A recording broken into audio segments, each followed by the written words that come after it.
invite you to be seated for a few moments.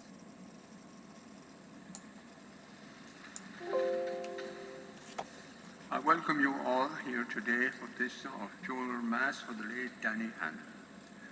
And on my own behalf and the concelebrating priests, and indeed so many, many more people, we offer our sincerest sympathy today to his children, Morris, Pat, and Leslie Ann, and to all of you, his grandchildren, who meant so much to him: Erina, Ashley, Clodagh, Lainey, Ella, and Lewis. His sister Helena, his sisters-in-law, his daughters-in-law, Lita and Aoife, his nephews, nieces, relatives, and so many friends. We offer our sympathy, genuine and sincere sympathy, to all of you. I welcome you all to our celebration of the Mass for Danny, and indeed for our celebration of his life. Before we begin our Mass, I now invite Leanne, she's come forward, please, to introduce the tokens which will be brought here now to the altar as symbols of Danny's life and so much that he was involved in.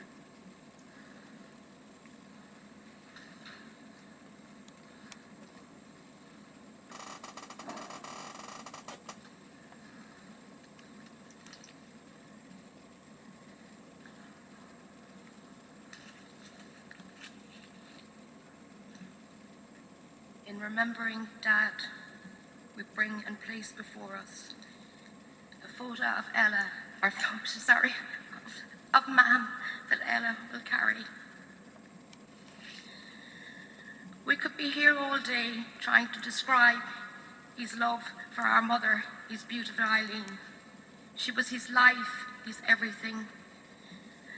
The Queen of Lake Vale and the pick of the bunch, which he would fondly tell her so often. So many people would stop and say, aren't they a lovely couple, as they sauntered around the streets of Listowel and beyond, arm in arm. Not to be outdone by Mam, Helena, his goddaughter, brings a photo of Dad. This photo is of Dad standing outside the family home, of which he was so proud. It was here that he and Mam loved to entertain, whether it was a cup of tea or a full-on party. And of course, it was also the place where the final curtain came down.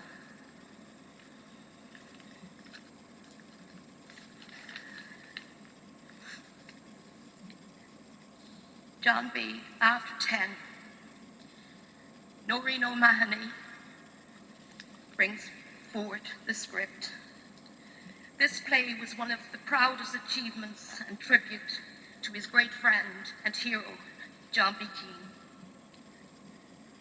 It went from a lunchtime show at Writers' Week to a performance at the National Concert Hall in Dublin, and it was a nod towards his passion for drama. The Lockdoor Cross, Lainey Hannon brings forward. Dad loved nothing more than a relaxing weekend in Lockdoor. 3 days on a secluded island in scenic Donegal. No phones, no shoes, no sleep, and no food. This pilgrim was his escape, a journey to the divine and a true sign of his faith. And finally, Noel Halpin brings forward his Bible. Of all the thousands of books that Dad had, his Bible was the most read. His other great passion in life, apart from Mam, literature and religion. Dad got his strength from God. He was a pious man and was one with himself and his final destiny. The Lord give it, and the Lord take it away. Thank you, Dad. Danny was born in the year 1933, went to school locally, the primary school, then on to St. Michael's College, and after that to Rockville College. Then he went to university in Galway, and he just had 1 year. And knowing Danny, as so many of us knew him, including myself, Danny realized that the academic life was not really for him. So he left and went to London, where he spent a number of years working, and typical of Danny, one of the jobs he had while there in London, believe it or believe it not, was a bus conductor. So could those of us here today try to imagine what kind of a bus conductor Danny was? Obviously, he wasn't going to stay as a bus conductor for the rest of his life. No. During his time there in London, he met Eileen O'Riordan from Ballydesmond, who was nursing in London at the time. And in 1957, they married, and Danny returned to Listowel. And that was the end of, if you like, of his travelling and his efforts to earn a living in anywhere else except in Listowel. As we all know, he died peacefully last Sunday morning at about 10 o'clock. And shortly after 10, Morris rang me to say that his dad had finally passed on to the Lord, passed on to heaven. And my first reaction was, I suppose, to feel, as I knew Danny so well over so many years, from our time together in St. Michael's College, that knowing him since then, except for long intervals when we went in different directions, that Danny's journey had been so worthwhile, that what a marvelous life he had lived, what a marvelous contribution he had made, what a marvelous person he was, genuinely human being, really, really, really. And my first prayer, if you like, for Danny when I heard that he had passed away was to say thanks to God for him. And I'm sure that those of us here today, all of us who knew Danny so well, I think all you would agree that that was an adequate or a very appropriate response for the life, to the life and the work and the commitment of Danny. We're all here today as Listowel people, or people with Listowel connections, like myself. I got to know Danny, as I said a while ago, when we were together in St. Michael's. But then, of course, we went on different directions, and I really didn't catch up again with Danny until I came back later in middle 80s to St. Michael's College. And then, of course, our friendship and our meetings continued more and more during my time in Dubois, and then my time here, and even afterwards, since I left Listowel. We met up regularly here, about every 2 or 3 weeks. We had lunch together, and I could not but appreciate now, looking back, of how important that was for me. And to say thanks to Danny for being who he was and what he was. All of us gathered here today, we come with many, many memories. Many, many memories of a life that was so well lived, that was so special, that a life that was so, in a way, unique. There was only one Danny Hannon. There could never be another, really. He touched so many lives during his time here, in so many different ways. He had so much to give, and he gave of himself by being himself. So many whose lives he touched, so many whose lives he enriched, he uplifted their lives, he made so many people feel well about themselves, he made so many people feel that they belonged. And without going into any details, all of this was true no matter what he was engaged in. Danny Hannon, the businessman, the contractor, the auctioneer, the shopkeeper, and then, of course, the drama. The drama, the theatre, and the Lartigue little theatre, and how so many, many people can have memories, real memories, of their participation and their involvement in the Lartigue little theatre. But it wasn't all the Stole. It wasn't all happening in the Stole. There were trips to London, trips to America, believe it or not. Dublin was only up the road. And then you had the annual Bantry trip, the annual trip to Bantry with the Lartigue and others. In fact, those who went to Bantry every year for so many years, all of you could be described as Danny's extended family. Then there was his involvement with Writers' Week, and how fitting it was back in 2019 when at Writers' Week, the opening of it that evening, Danny was presented with a Life Achievement Award. And he was so glad that he was able to be there because his health wasn't as, he wasn't in the full vigor of his health by then, of course, but still it was great.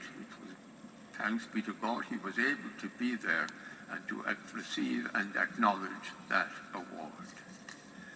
So, my friends, as we gather here today for Danny's funeral mass, without going into any more details, it's important, I think, it's hugely important, hugely significant actually, that we are all very much aware of Danny's example, of Danny's living and the practice of his Christian faith.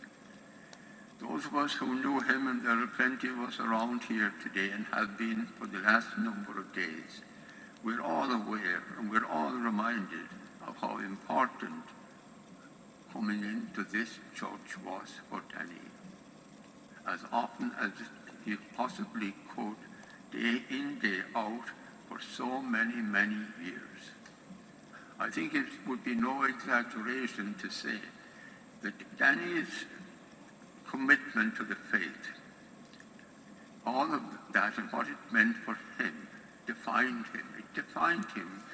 In the background, it was there in the background, if you like, of everything that made Danny Hannon the man that he was, with all his wonderful qualities and his abilities and what have you. The Gospel which Father Declan read a while ago was from the Lord's meeting with Martha. And again, I'm reminded of the words in that Gospel when Jesus said to her, "Do you believe this?" in reference to the fact that Lazarus would rise again. Do you believe? And she said, "Yes, I believe that you are the Christ, the Son of the living God." And that is the bedrock of Danny Hannon. His belief, his Christian conviction that Jesus Christ was Lord and Master, that he was our Savior, and that he rose from the dead, that death would not have the final word on the lives of any one of us. His awareness of the presence of God, God's mercy, God's forgiveness, his devotion to the Mass and the sacraments and prayer, that was there always in the background of Danny. And for that example and that witness, we are all truly grateful. And surely there is a lesson there for each and every one of us. So to conclude, I say this morning, Danny, well, I'm imagining today something like this might have happened around 10 o'clock on Sunday morning in our time.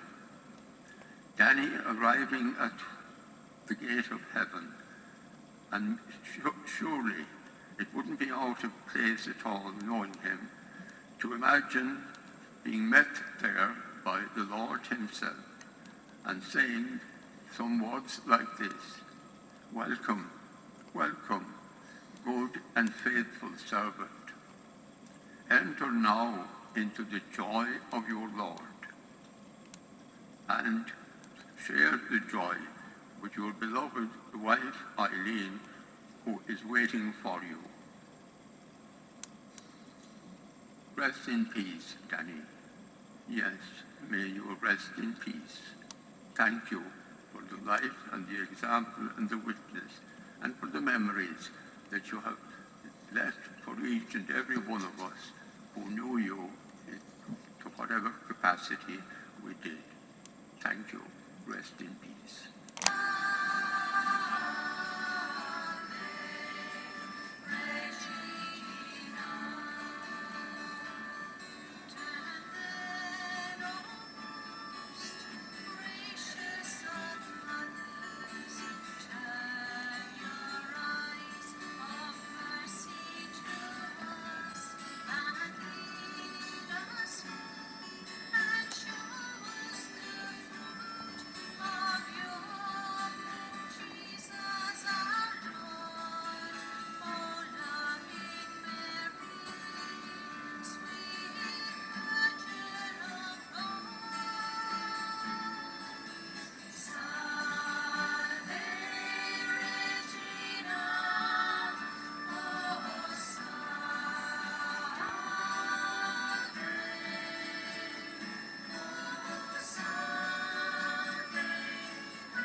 Sending for words after me, and I hope you all brought a packed lunch. First of all, I would like to thank everyone who has joined us here today, to the many friends who called to the house, to his beloved Aoife, who always brought a smile to his face and a huge lift to his spirit, to his partner in crime and lifelong friend, Jed Chute. The hotel will never be the same again. To Dr. Billy and Dr. Paul McKiernan, who, and these are his own words, were his guardian angels floating around him. To Catherine Corden and Anya McAvoy and their amazing team of home helpers who gave him dignity and a smile to the very end. To the palliative care team under the close supervision of his lovely neighbour Patricia Sheehan, who made his passing a thing of joy. To Dennis and Noreen Mahoney, the Keane family, the Moriarty family, and to all his wonderful neighbours in the square, thank you for your friendship. To the O'Callaghan family and the fabulous staff who always looked after him. Thank you to the folk group, not just for today, but also for their fantastic performance in John B. After 10. To his great friend, Seamus, who pretends to be a canon and has given him counselling and confession, which translates as lunch in one of the fine establishments in town. To Kenneth Declan, who called to him often and gave him great peace. To his friend Peter Lyons, who made sure he had a final resting place. To Glaziers for their understanding, professionalism and dignity they gave Dad. For all the well-wishers, for their support they gave us and all their wonderful messages. Thank you. All those who attended the funeral home last night to say their final goodbye. To my brother Morris, there is no words to describe the care he gave Dad. His patience, and let me tell you, there was times when he needed him. Just unbelievable, Morris. Thank you.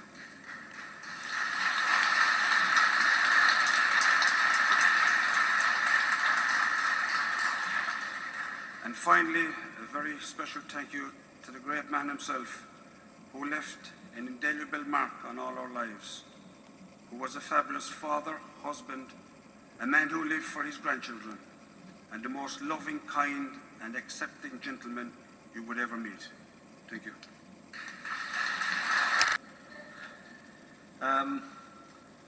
First of all, I'm sort of repaying a debt, because we asked Danny to say the final few words for my dad.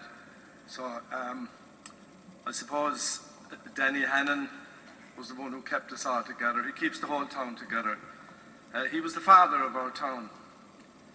Danny was one of us. He was one of our own, part of our growing up and part of our winding down. He gave of himself every time he met any of us. There were always the words of kindness, fun, encouragement. His body, he never drank, but Danny didn't need a drink, because I think his body had an inner brewery that kept him merry and happy and jovial all the time. He was fond of coffee though, addicted to it I might say, but I think it was the friendship really. And when they met in the Arms there, the average age was about 92, but he met with his friends, led by his acolyte, it's the best word to describe him, the great Jed Truth, and that was their ritual, their friendship. And Danny drew people to him with the sense of fun and his wisdom, because he was a wise man, was Danny Hannon. You would always be in the better of meeting him. One of his great statements, and I think it's a metaphor or it's a statement for our time and the times that are in it and what we've been through. He always said to me, whenever I was in a bit of bother, he'd always say, Bill, the darkest hour is before the dawn. Danny, of course, was razzmatazz all the way, forever on the go he was, but he always knew where he was going. There was direction, shape and planning with Danny Hannon. He was a director and a producer who made people happy for an hour and a half in the theatre. That was his main aim in life. No one knew us better. Danny brought the best out of the plays he directed, and there isn't an actor who isn't forever in his debt. He made us not only better actors, but then again, I suppose they always were, Danny and Eileen. So goodbye, Danny Hannon. Curtains up. And for the rest of us, the show must go on. Thank you.